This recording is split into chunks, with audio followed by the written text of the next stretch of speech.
안녕하십니까? GBS 청취자 여러분, 그리고 매일 복음 형제 자매님들, 오늘은요, 와, 이시형 박사님, 이시형 박사님, 공부하는 독종이 살아남는다.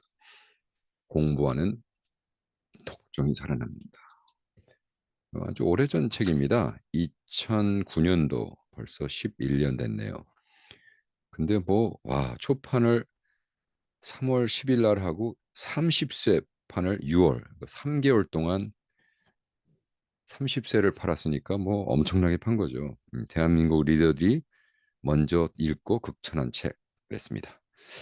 우리도 대한민국 리더로서 한번 이 책을 읽어봅시다. 기도합니다. 주님, 공부하는 독종이 살아남는다고 이시영 박사님이 썼네요. 정말인가요? 기도하는 독종이 살아남는 거 아닙니까? 우리에게 말씀해 주시옵소서. 감사하며 예수님의 이름으로 기도합니다. 아멘. 우리 이시영 박사님에 대해서는 제가 음, 그냥 신문을 읽다가 한번 그 미국 JAMA라고 있습니다. Journal of American 뭐 Medicine인가 Association에서 JAMA 거기에 화병이란 단어를 어, 올렸다. 그래서 그 화가 나서 병이 생기는 그러한 어떤 다이내믹을 사실은 연구되지도 않았고 그랬는데 한국에서 이 화병 정말 그냥 뚜껑이 열려가지고 화가 나서 병이 생기는 화병에 대한 연구를 하신 분이에요. 그래서 어, 대한민국의 대표적인 정신과 전문의자, 뇌과학자, 한국 자연의학종합연구원 원장이자 촌장으로 뭐 어쨌든 대단합니다. 그래서 경북대 의대를 졸업하고 예일대 정신과 박사학위를 받았고 이스턴 주립 또 뭐 성균관대학에서 교수로 해서 화병을 세계적 정신의학 용어로 만든 정신의학계의 권위자기도 하다. 저서는 운해가 희망이다. 배짱으로 삽시다. 왜 50여 권이 있다. 뭐 책도 정말 엄청나게 많이 쓰셨네요. 음, 자기 분야에서 뭐 책만 한 1000권 읽었다고 그러니까 그리고 여기에 나온 것들은 제가 너무 깜짝 놀란 게, 오, 맞아, 맞아. 솔직히 나도 이렇게 살고 있었는데, 그러니까 제가 긴가민가 하면서 했던 모든 것들을 아주 그냥 학술적인 입장에서 이렇게 증명해 주는 거였습니다. 그래서 너무 고마운 책인데, 이때가 2019년이니까 지금 막 경제적으로 힘들고 한국이 그랬을 때 이렇게 쓰고 있습니다. 흔들리는 세상, 당신만의 무기는 무엇입니까? 그 프롤로그, 그러니까 책 시작하기 전에 이런 이야기를 씁니다. 스토리를.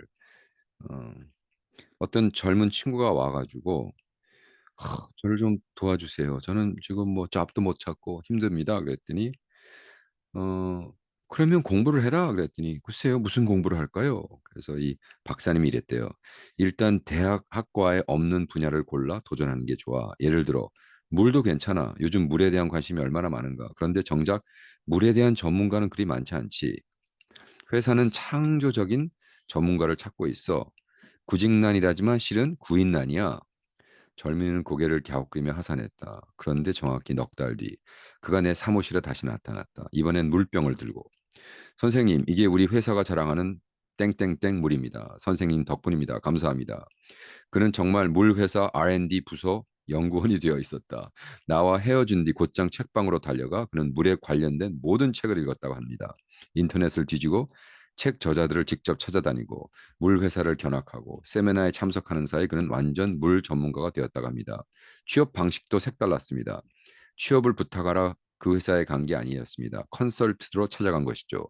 준비해간 동영상으로 프레젠테이션을 하자마자 회사 연구진도 그의 발표 내용에 관심을 보였습니다. 진지한 토론이 3시간 넘게 이어졌습니다. 그 자리에서 바로 채용이 된 것이었습니다. 그는 이제 넉 달 전에 풀 죽은 모습이 아니었습니다. 자신감 넘치는 목소리로 땡땡땡 뭐를 설명했습니다. 과장 하나 없는 깔끔한 설명. 진짜 전문가였습니다. 넉 달간의 지독한 공부가 가져다준 가장 큰 성과는 일자리가 아니라 창조적으로 문제를 해결할 수 있다는 힘을 길렀다는 것입니다. 진짜 실력은 진짜 공부에서 나온다. 그것도 창조적 공부입니다. 첫째, 우리는 문제를 우리 것으로 만들어야 된다. 우리가 주인입니다. 둘째, 주인이 되면 문제가 보이기 시작합니다. 셋째, 문제가 보이면 해결해야 됩니다. 넷째, 해결하려면 새로운 길을 생각해야 됩니다. 다섯째, 새로운 걸 만들어내려면 창조적이어야 됩니다. 여섯째, 창조적이기 위해 공부를 해야 됩니다. 그래서 이 불확실성의 시대에 창조적 인재만이 남는다. 여기서 천재와 창재를 나눕니다. 아주 굉장히 특이했어요. 와, 그렇구나. 천재와 창재는 다르구나. 천재는 태어날 때부터 뭐 똑똑한 사람들 있잖아요. 창재는 뭐예요? 창재는 스스로 창조해 나가는 힘이 있는 사람들. 그래서 그 좋은 그 단어를 저희들에게 주셨어요. 천재가 아니라 창재다. 그래서 크리에이티브한 그래서 불황에도 끄떡없는 창재로 거듭나라. 뭐 이렇게 글을 마치고 있지만 음, 어쨌든 여기서 왜 독하다는 얘기를 했느냐? 독하다는 표현이 너무 무섭게 들리시나요? 그러나 독해질 수 있는 사람은 진정 행복한 사람입니다. 공부와 마찬가지로 독해진다는 건 의지만 있다고 되는 게 아닙니다. 꼭 해내고 싶은 일이 생겨야만 독해질 수 있습니다. 몰입한다는 거죠. 내가 정말 좋아하는 게 있고 하고 싶으면 그 누가 뭐라 그래도 몰입할 수 있다는 거예요. 그래서 이 몰입을 뇌과학에서는 zone로 표현하죠. 완전히 옵티멀 존에 빠졌다.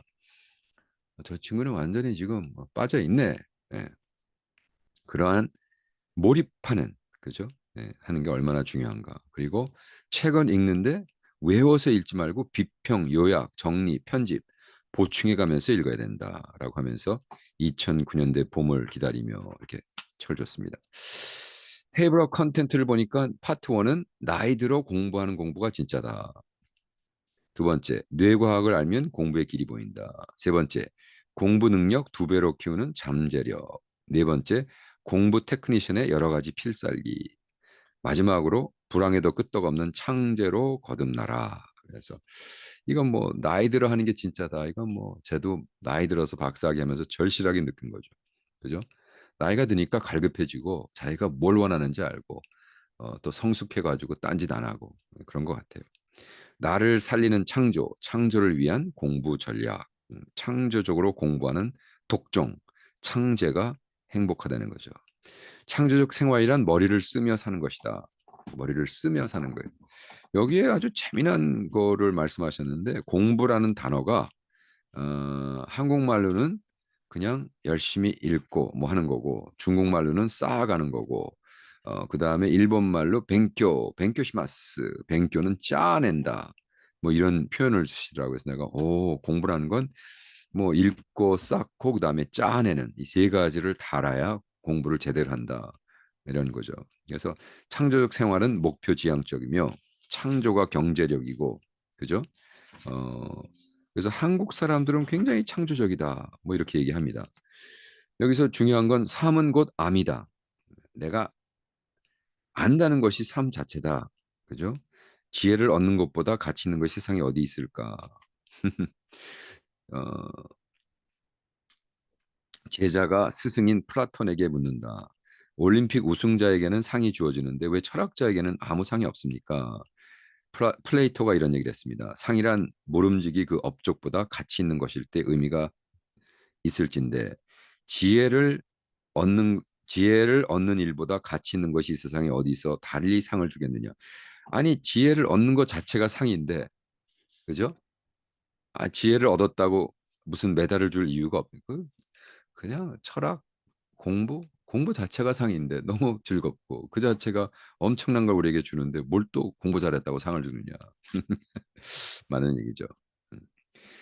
자, 근데 나이 들어 하는 공부가 왜 더 잘 되는가? 6가지를 썼습니다. 첫째, 절실한 만큼 몰입이 쉽기 때문이다. 나이 들어서 배우는 사람들은 정말 관심이 있거나 절실해서 하는 거예요. 그죠? 뭐 어렸을 때 그냥 컴퓨터 배우는 것보다 야 이거 안 배우면 잘리겠다라는 데서 배우는 거랑 달릴 거 아니에요. 그리고 창의적인 공부가 가능하기 때문이다. 시간적 여유도 있고 실험 내가 이걸 뭐 실험용으로 그다음에 풍부한 경험이 공부의 요령을 찾아주고 자기 진단이 된 상태이기 때문에 자기가 자신을 잘 알아요. 그러니까 자기가 뭘 잘해야 되고 제가 할 수 있는지 없는지를 진단한단 말이에요. 다섯 번째로 정서적으로 보다 많은 투자를 할 수 있기 때문이다. 허덕이지 않는다는 거죠. 그 다음에 나이 들어서 배우는 게 성취감이 훨씬 더 크다. 어렸을 땐 잘 모르잖아요. 근데 나이 들어서 그래서 나이 들어서 공부하는 거에 대한 두려움을 어, 갖지 말아라. 그래서 나이와 상관없이 사실 우리 유동성, 기억력은 조금 계속 떨어지지만 여기 결정적 지능, 지식이나 경험, 통괄성 지능, 견달력과 관리 능력 이건 계속 나이가 들면 들수록 더 올라갑니다. 음. 근데 결정적 지능은 나이가 들수록 올라가는데 모든 사람이 이 중간 통괄성 지능, 결단력과 관리 능력 이것은 개인의 격차. 이게 80, 90에 갈 때도 계속 64 이것이 60대부터 딱 한 여기서 터닝 포인트가 있어요.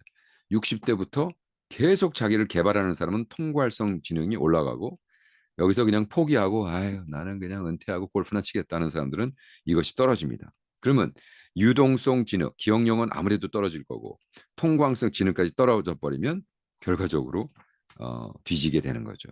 굉장히 중요한 것 같아요. 그래서 사실 공부는 머리로만 하는 게 아니다. 이건 뇌과학을 하신 분이 공부는 머리로 하는 게 아니다. 굉장히 좋죠. 예. 여기 재미난 이야기를 합니다. 니체가 14살 때, 야, 이거 나도 처음 들어봐요. 니체가 14살 때 처음으로 자서전을 썼다고 합니다. 야, 14살짜리가 무슨 자서전을 써요? 살지도 않은 놈이. 니체가 괴물인 거예요, 그러니까 이놈. 니체가 14살 때 자서전을 쓰고 뭐라고 써? 그 타이틀이 뭔지 아세요? 나는 위대하다. 나는 위대하다. 음. 그 다음에 44세가 되어서 본격적으로 자기 그 자선을 쓰면서 이 사람을 주목하라. 또 뭐 이런 이름도 거창하죠. 또 다른 걸 목록을 보면 나는 왜 이렇게 현명한가? 나는 이렇게 영리한가? 이게 진심인지 망상인지 겸손이라고는 찾아볼 수가 없는데 포인트는 이거예요.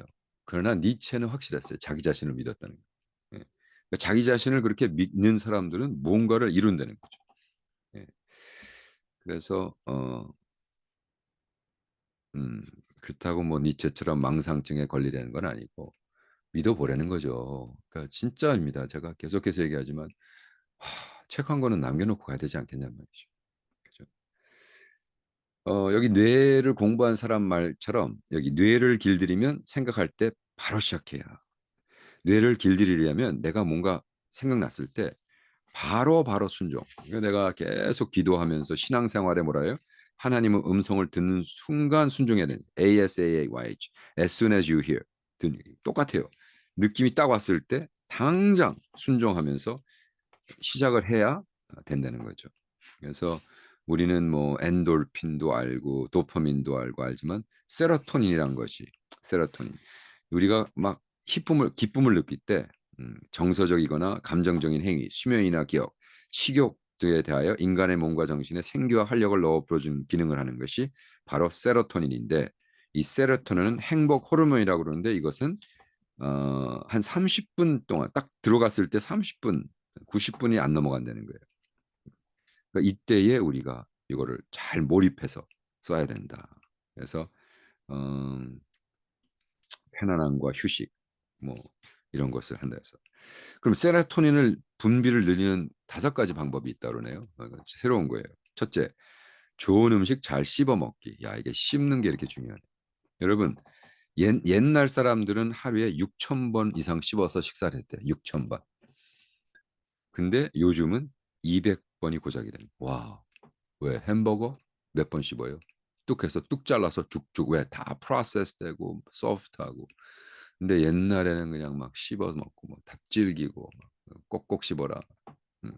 6천 번에 씹던 거를 2천 번. 근데 씹어 먹을 때 그래서 많은 사람들이 왜 야구 선수들이 공 던지기 전에 껌 씹잖아요. 이게 안정감을 주고 세로토닌을 릴리스한대요. 세로토닌 분비를 한대요. 뱃속 깊게 호흡하기. 이건 뭐 우리 다 제가 검도 배울 때도 그렇고 배꼽 그죠? 배꼽 밑에에서 이니치 그거와 숨을 들이쉴 때 이게 배가 불러냈잖아요. 거꾸로 내 배는 땡기고 내면서 불리고 그래서 기배 허파 마지막 끝까지 가는 걸 느끼는 그러면 세로토닌이 릴리스가 되는 거예요.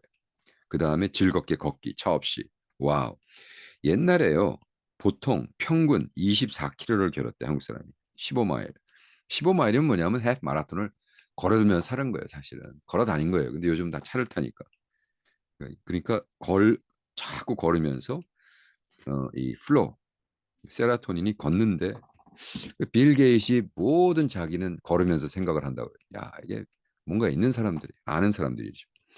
몸과 마음으로 사랑하고 모여서 정답게 살기 그러면 세라토닌 그러나 그 세라토닌은 30분간의 짧고 강하게 30분간의 세로토닌 효과를 노려라. 공부는 순간 집중이 핵심이다. 이건 뭐 저도 완전히 제가 수영 1시간 하면서 막 떠오르는 걸 적어놓고 예, 그리고 앉아가지고 오래 있지만 중간중간 자꾸 쉬는 거예요. 그걸 단속력이라고 그래요. 단속력. 아주 아주 그냥 그 요즘 뭐가 있냐 하면 마라톤 훈련할 때도 막 질주하고 걷고 또 질주하고 걷고 이게 이제 단속력 이걸 그래서 우리는 우리의 공부하는 중에 적절한 긴장, optimum tension. 그래서 이 뇌과학이 증명하는 승부의 30분. 우리는 이때를 노려야 한다. 기억해라. 창조적 사고는 30분 안에 끝내야 한다. 예. 계속 24시간 창조적일 수가 없다는. 갑자기 번쩍 드는 생각. 이거 봐라. 그거를 적어놓고 execute하면 엄청난 일이 생기는 거죠. 자, 뇌가 좋아하는 여러 가지 6가지 자극이 있다고 그럽니다. 첫 번째, 뇌는 새로운 걸 좋아한대. 새로운 거. 그래서 뭐 새로운 걸 보고 여행하면서 새로운 광경을 보고 새로운 거를 먹어보고 그럼 뇌가 해피한 거예요. 새로운 걸 하면. 그리고 뇌는 모범적일. 모험적, 모험. 그러니까 예를 들어 야구 게임을 하는데 1회 때 15대 0 그러면 그다음에 재미가 없는 거예요. 이게 막 1대1, 2대 3, 3대 4 이렇게 올라가요. 모험적인 것. 계속해서 텐션이 있는 것을 좋아한대요. 그러니까 그러한 상황에 아슬아슬한 균형이 공부를 재밌게 한다는 거죠. 음. 뇌는 발전과 성장을 좋아한다. 그래서 작은 것이라도 계속 성공하는 예를 자꾸 해줘야 뇌가 그래? 내가 책 3시간 읽고 북톡을 했는데 사람들이 좋아하네. 또 해야지. 또 해야지. 그래서 제가 지금 뭐 많이 했잖아요. 그런 거예요. 조금이라도 성공하는. 그 다음에 뇌는 시간 제한을 좋아한다. 그러니까 예를 들어 이 책 내가 오늘 3시간 안에 읽을래. 제가 공부하는 독종이 살아남는다. 이 책 2시간 만에 읽었거든요. 2시간 반, 3시간. 그리고 나는 어떻게 얘기하냐면 이거 3시간 안에 읽고 나 북톡할 거야. 그러면 이 전체 흐름을 확 잡아버리거든요. 굉장히 중요하죠. 그래서 시간 제한을 주고 그다음에 시간의 압박 이것을 러너스 하이라고 그래요. 우리 마라톤 뛰는 사람들은 알거든요. 러너스 하이가 어느 순간 갑자기 뛰다가 한 20마일 뒤에 딱 와요. 예. 수영할 땐 플로우라고 그래요. 수영할 때는 내가 수영을 하는지 내가 생선인지 내가 숨을 쉬는 건지 물을 마시는 건지 그 플로우라고 그래요. 근데 사실 이렇게 러너스 하이와 같이 thinkers high, thinkers high는 생각하다가 무의식 중에 막 너무 황홀한 거예요. 그리고 뇌는 지적 쾌감을 좋아한다. 뭔가 새로운 걸 딱 알았을 때, 와, 네. 여러분 교만이 있고 태만이 있잖아요. 제가 네글리전스가 뭔가 했을 때 그걸 태만이라는 걸 딱 알았는 건 너무 행복한 거예요. 한국말을 새로운 걸 알았다는 것뿐만이 아니라 맞다, 네글리전스, 태만이라는 게 있지. 음. 그 다음에 어, 뇌는 플로우의 경지에 빠져드는 걸 좋아한다. 아까 얘기했죠. 플로우라는 건 뭐냐면 흐름. 심리학에선 시간의 흐름도 잊을 만큼 몰입한다는 의미로 쓰인다. 플로우라는 건 그냥 우리말로는 몰입이에요, 몰입. 음. 제가 계속 얘기하지만 몰입 딱 상태에 들어가면 어, 제가 40일 금식할 때 기도를 이끄는 삶 책을 3일인가 4일 안에 썼어요. 왜? 아침 6시에 딱 새벽 기도 끝나고 와가지고 뭐 금식하니까 40일 금식 뭐 하니까 화장실을 가요. 뭐 먹을 걸 먹으면 졸린데 그런 시간도 없고 새벽 6시부터 딱 해가지고 계속 쉬면서 썼는데 17시간을 썼어요. 예. 근데 하나도 피곤하지 않아요. 17시간. 그게 몰입한다는 거죠. 음. 플로의 경지에 들어서면 주위의 방해도 의식하지 못한다. 일을 마친 후의 기분은 범상의 기쁨과는 전혀 차원이 다르다. 성적인 오르가즘만큼이나 강력한 쾌감이다. 도파민, 세라토닌 분비만으로 설명하기 어려운 신비로운 느낌마저 든다. 득도한 도인의 기분일지도 모르겠다. 목표에 한 걸음씩 다가가고 있다는 성취감과 함께 기대감, 자신감을 갖는다. 이것이 플로가 주는 축복이요. 즐거운 공부의 비결이다. 와우, 세게 나오네요. 저도 동의합니다. 맞습니다. 그런데 공부 잘하는 사람들의 5가지 습관이 있다고 그래요. 첫째, 그들은 플래너의 자질이 있다. 뭐든지 계획을 세운다. 여러분 계획 세우시죠? 두 번째, 실패를 가장 큰 공부로. 실패하는 걸 두려워하지 않아요. 오히려 실패하는 거 그냥 똑같은 실패를 2번 하지 않으려고 그래요. 세 번째, 끊임없이 왜라고 질문한다. 왜. 메모와 분류에 남다른 재능이 있다. 메모해놓고 이걸 분류할 수 있는. 책상과 책장도 잘 정리되어 있다. 아, 이거 5개 중에 4개만 하고 저는 지금 완전히 그냥 책장은 완전히 책상은 책장은 깨끗한데 책상이 엉망이네요. 그렇다면 우리는 과연 음? 뭐를 기본적으로 해야 되느냐? 우리 박사님께서 그럼 글을 잘 써야 되느냐? 아니다. 글을 잘 쓰고 하는 것이 아니라 글을 잘 쓰는 것도 그것이 기본이 뭐예요? 언어란 거죠. 언어. 기본은 언어력이다. 그러니까 많은 사람들이 아유 저는 말을 잘 못해. 그게 아니라 생각을 잘 못해서 말을 못하는. 생각이 없으니까 말이 안 나오는 것뿐이. 뇌력은 곧 언어력이다. 그리고 모든 창조적 공부도 언어를 통해서 이루어진다. 또 이런 얘기하면 나는 똑똑한데 말은 못하는데 뭐 그런 천재적인 수학적인 엔지니어들도 있잖아요. 그 얘기 아니라 그 엔지니어도 말은 못하지만 그걸 발표하는 어, 자기가 아는 것을 글로든지 쓸 수 있어야 되는 거예요.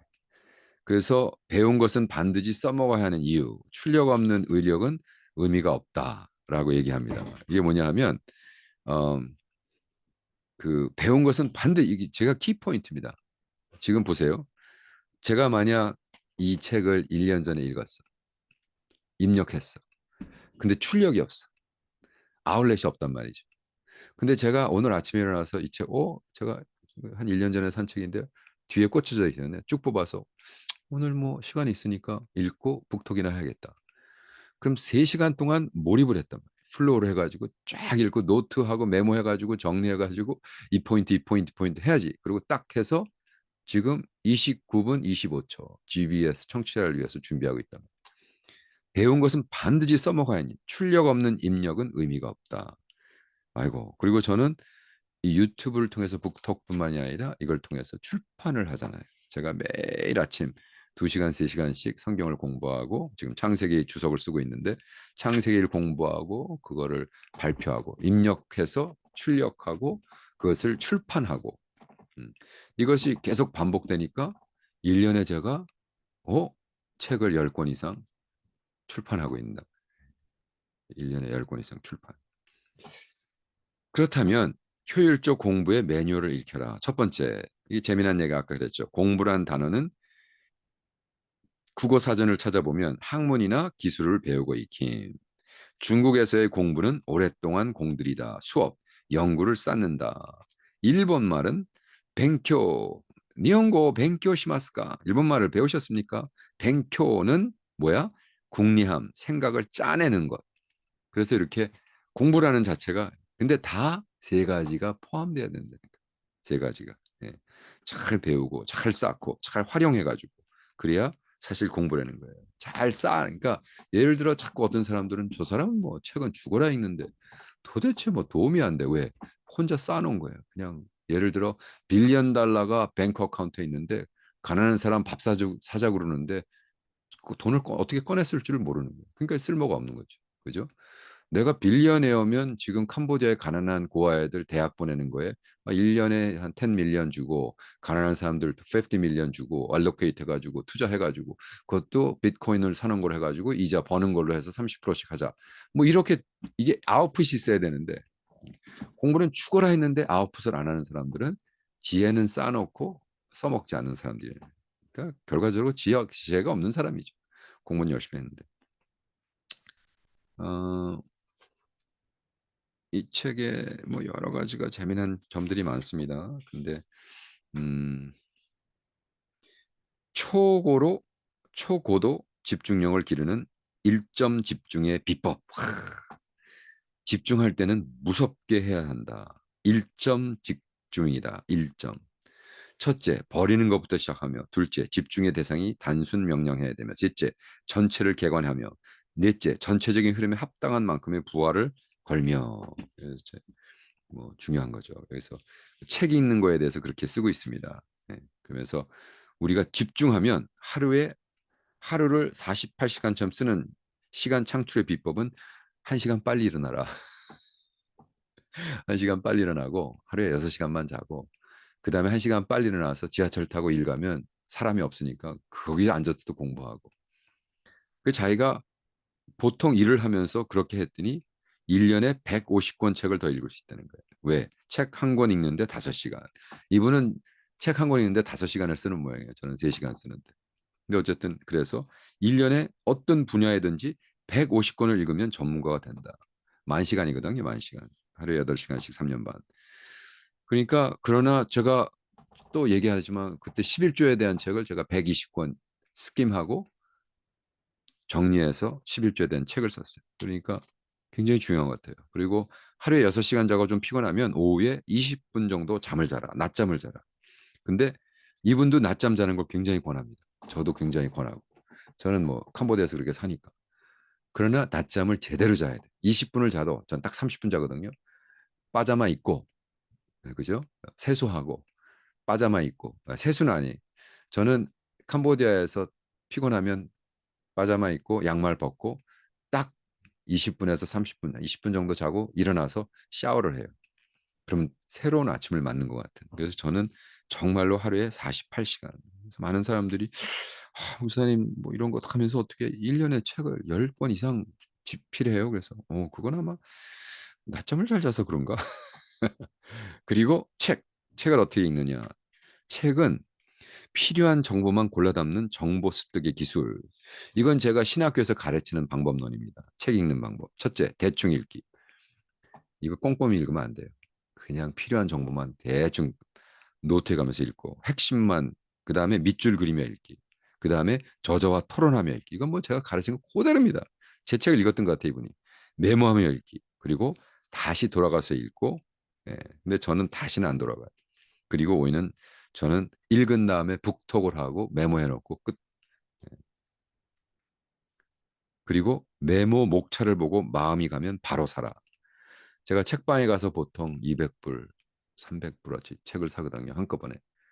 왜냐? 한국 가서 책방에 가가지고 쭉 타이틀 보고 목록을 쭉 보다가 이런 거는 내가 처음 들어보네. 그러면 일단 삽니다. 그리고 이 책을 그래서 산 거예요. 공부하는 살아남다. 그리고 딱 목록을 보니까 이거 괜찮겠네. 그리고 지금 1년 뒤에 3시간이라는 시간을 써서 읽고 이렇게 북톡을 하잖아요. 중요한 거죠. 자, 그러면서 당신은 천재가 아니래도 괜찮다. 창제가 되라. 창제는 태어나는 것이 아니라 후천적인 노력으로 만들어지는 것이다. 그래서 뭐 아인슈타인 뭐 이런 사람들 다 천재들이지만 그 천재의 기준에 우리가 어떻게 들어가겠어? 그러나 계속 공부하면서 창조력, 생존의 문제이고 최고의 창제, 빌 게이트한테 좀 배우고 그죠? 어, 우리가 창조적인 삶. 저는 매일 아침에 일어나서 오늘이 Day of Creation. 왜? 창조주 하나님의 아들이니까. 그래서 저는 설교를 쓴다 그러지 않고 설교를 창조하고 성경을 공부한다 그러지 않고 성경 공부를 창조한다고 이렇게 살고 있습니다. 여러분 창자가 되는 여러분 되길 축원합니다. 다음 북톡에 뵙겠습니다.